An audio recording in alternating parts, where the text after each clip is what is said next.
अब बाटो यहाँबाट थलै देम्बाको गुम्बाहरू देखिरहेछ देम्बाको गुम्बा यहाँ डाँडामा ठ्याक्कै कस्तो हो यो साइडमा देखेको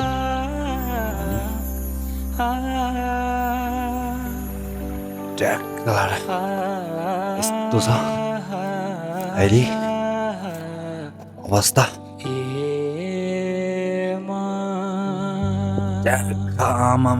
कस्तो माथि हाइटमा आइपुगेँ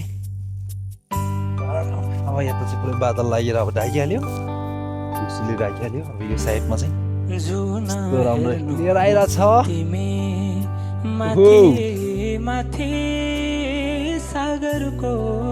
म चाहिँ यो बाटो हुँदै यो बादलभित्रबाट जाने हो अब यहाँ गुम्बा यो चाहिँ पहिलाको एकदम फेमस गुम्बा हो महर छु मेरो जुन तिम्रो नजरको हो महर छु मेरो जुन तिम्रो बाटो एकदम सजिलो अहिले चाहिँ एकदम उकालो ठ्याक्कै म बिहान 9 बजीदेखि उकालो लागेको अहिले बल्ल बल्ल बल्ल बल्ल तेर्सो बाटो भएको ठाउँमा आइपुगेँ यस्तो छ भने यस्तो ठुलो जङ्गलभित्रबाट आएको नि होइन यो त यता भित्रै यस्तो भित्रबाट होइन तर म यता साइडबाट आएको त्यति धेरै भन्नु पर्दैन यो साइड हुँदै जुन जङ्गल देखि त्यति भित्रबाट आएको यस्तो जाँदैछ अब चिसो छ चिसोमा डाउन ज्याकेट लगाएको छु यस्तो हुन्छ यहाँ चाहिँ पुरै यस्तो जमेर आइस जमेर यस्तो भएर छ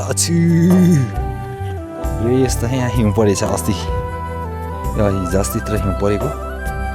हिउँ चाहिँ यहाँ जमेर अझैसम्म यस्तो डाँडामा घाम लाग्ने ठाउँमा नि आइस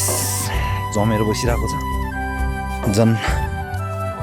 अब यहाँ अब बादल पनि लागिरहेछ अब यो अब पुस माघमा अब हिउँ पर्ने एकदम धेरै सम्भावना हुन्छ अब चाहिँ खतरै हिउँ पर्ने हुने यहाँ चाहिँ 3500 हाई मिटरमै पर्छ यिनीहरू चाहिँ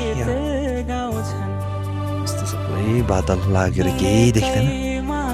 उसले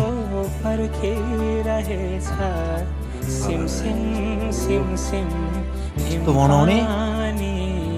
भइहाल्यो देख्नु भने कस्तो रहेछ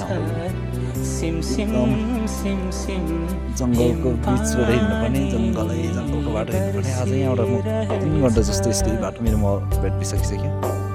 यो बाटो हुँदै जाने हो अब यो बादलभित्रबाट ठ्याक्क निस्केर त्यो माथिको डाँडामा निस्केर त्यो डाँडा पछाडिबाट पनि फेरि यस्तै खालको जङ्गल ठुलो जङ्गल छ एकदम ठुलो जङ्गल छ त्यो जङ्गल ठ्याक्कै गएपछि पुगिन्छ आज डेस्टिनेसनमा चाहिँ ठ्याक्कै आजको डेस्टिनेसनमा यहाँबाट पुग्न अब मात्रै 3 घन्टा ओके